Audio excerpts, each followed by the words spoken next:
Hola chicos, ¿cómo les va? Espero que bien.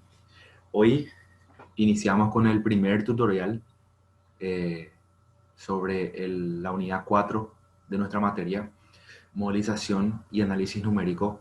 La unidad 4 que trata sobre regresión de mínimos cuadrados e interpolación. Como les expliqué en la introducción de la materia, bueno, estos métodos lo que quieren es basar en base a datos o registros tabulados de variables independientes y sus correspondientes variables dependientes, lo que buscan es generalizar la relación que existe entre ese grupo de datos para permitir o proyectar o encontrar puntos intermedios, ¿sí? En este caso, lo que vamos a ver hoy es el ejercicio resuelto número 1 y número 2 del capítulo 17, que básicamente lo que quiere hacer es aplicar la regresión de primer orden en función a datos tabulados propuestos allí, ¿verdad? Y bueno, la regresión de primer orden lo que quiere hacer justamente es a la serie de puntos variable independiente versus variable dependiente, la serie de puntos x, y lo que quiere es ajustarle una línea recta.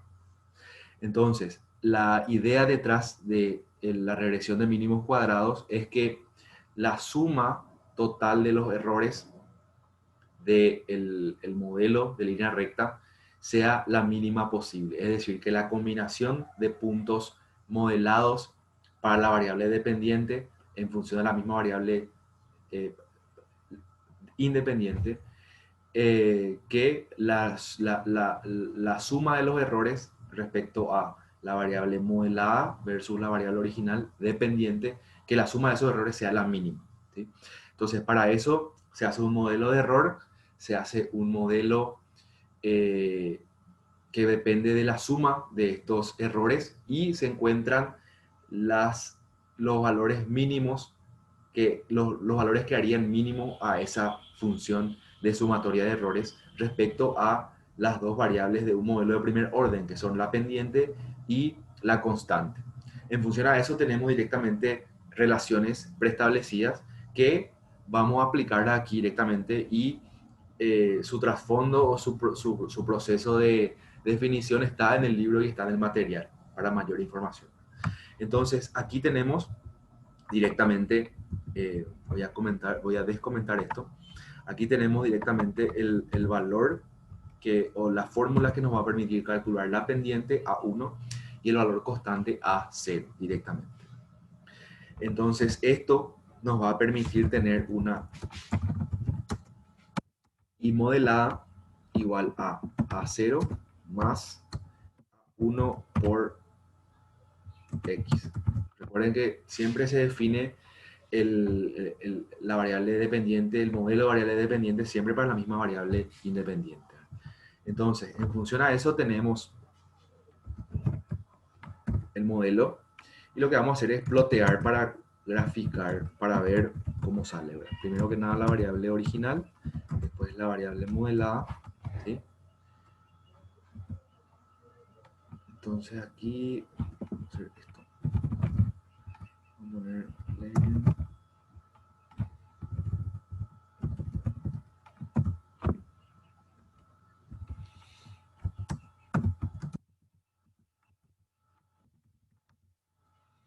esto es original, esto es modelo.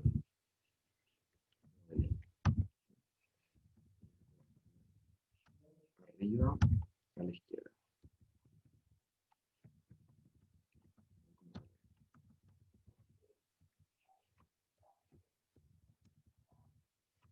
¿No? Le damos guardar y vemos cómo sale. Hay un error. Como siempre ustedes saben que esto está sujeto a errores. Bueno, claro, no definí la n. La n básicamente es la cantidad de puntos discretos que disponemos para hacer el modelo, y esto es sencillamente la cantidad de datos o el tamaño de la matriz X o de la matriz o del vector X o del vector Y. Ahí tendría que estar bien.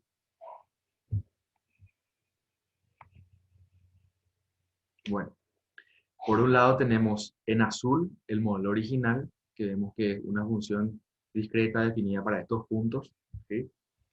está continua, ¿verdad? Por una cuestión de que el modelo plot es así, ¿verdad? Pero se ve que sigue un curso irregular, ¿sí? Y entonces lo que el modelo quiere hacer es ajustar un modelo de primer orden o una función de primer orden a esa serie de puntos originales, ¿verdad? Y como vemos, en algunos casos la función modelo está por encima de la función original y por en algunos casos está por debajo, ¿sí? En definitiva, lo que tenemos son estos errores, o sea, la diferencia para cada punto de variable independiente, 1, 2, 3, 4, etcétera. Lo que tenemos son errores, es decir, modelo original versus modelo de primer orden o de regresión, ¿sí? Eso es lo que hace el error y existe un error para cada variable independiente. Lo que hace el modelo, o lo que en teoría nos entrega este modelo, es que un modelo o una función con la A0 y la A1, en donde la suma de todos estos errores es la mínima posible, según la infinidad de A0 y A1 que podrían utilizarse para proyectar este modelo. ¿Sí? Entonces, ¿qué tan bueno es este modelo? ¿O qué tan bien con qué tanta razonabilidad podríamos utilizar un modelo de primer orden para representar esta distribución de datos? El libro incluye una literatura o una teoría sobre el fitness de la función. En primer lugar, lo que vamos a definir son una función st, que no es otra cosa que la suma de la variable original dependiente menos el promedio, ¿sí? De esa variable independiente. Y una variable SR, que es la suma de los errores, ¿sí? Que es I menos directamente, ¿sí? Directamente. Entonces, existen primero que nada dos variables, que es primero que nada, la desviación estándar de la función original versus su promedio, y por otro lado, la función o la dispersión o la desviación estándar de la función respecto al modelo, ¿sí? De tal manera a que la función, la regresión de mínimos cuadrados tenga mérito o exista una razonabilidad para su uso, para representar esta función, la SIX tiene que ser siempre menor a la SI, ¿sí? Después, en función a los mismos valores de ST y SR, lo que se hace es calcular la relación entre ambas, ¿sí? Y bueno, en función de esa relación existe un coeficiente de determinación que varía siempre entre 0 y 1.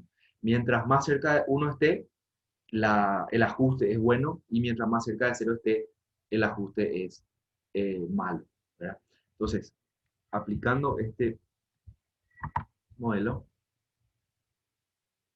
tenemos de vuelta nuestro gráfico, y aquí tenemos valores de, la camarita está tapando ya, como ver, tenemos valores de SR y de ST, ¿sí?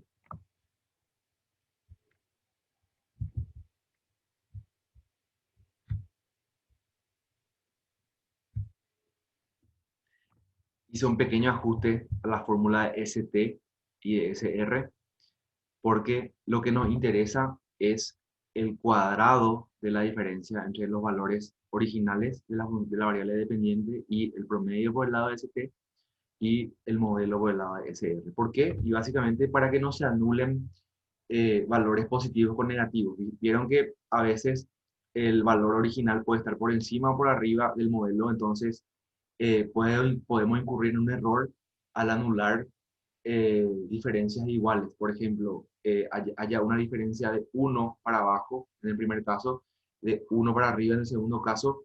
Eso puede hacer que menos 1 más 1 se anule y supuestamente el error el error sea 0. En este caso lo que nos interesa es el valor al cuadrado en términos de la magnitud que implica la diferencia entre ambos valores, ¿verdad? Haciendo este ajuste, vamos a comparar primero que nada la SIX con la SI, que está aquí. Vemos que la dispersión del modelo versus los valores originales es 0,77 y la dispersión de el promedio sobre la función original es 1,9. Entonces, tenemos una menor dispersión usando el modelo y entonces el modelo tiene mérito de ser utilizado. Es decir, conseguimos una mejora utilizando el modelo de primer orden y no el promedio sencillamente. ¿Sí? Luego nos vamos a calcular el valor del coeficiente de determinación, que ya está formulado y que tenemos acá como resultado, que nos da un valor de 0,9318, o sea, 93,18%, casi cerca de 100%. Es decir, que con, una, con un 93% de nivel de confianza o de ajuste de fitness, nosotros podemos decir que el valor de la regresión de mínimos cuadrados de primer orden que estamos utilizando sirve para representar el valor de la variable original. De vuelta me voy al gráfico, ¿verdad? ¿Qué es lo que nos dice eso? Y nos dice que esto se distribuye, primero que nada, alrededor de una función de primer orden de manera razonable. El promedio sería una línea recta acá, lo que implica que haya una desproporción entre la primera parte y la segunda parte.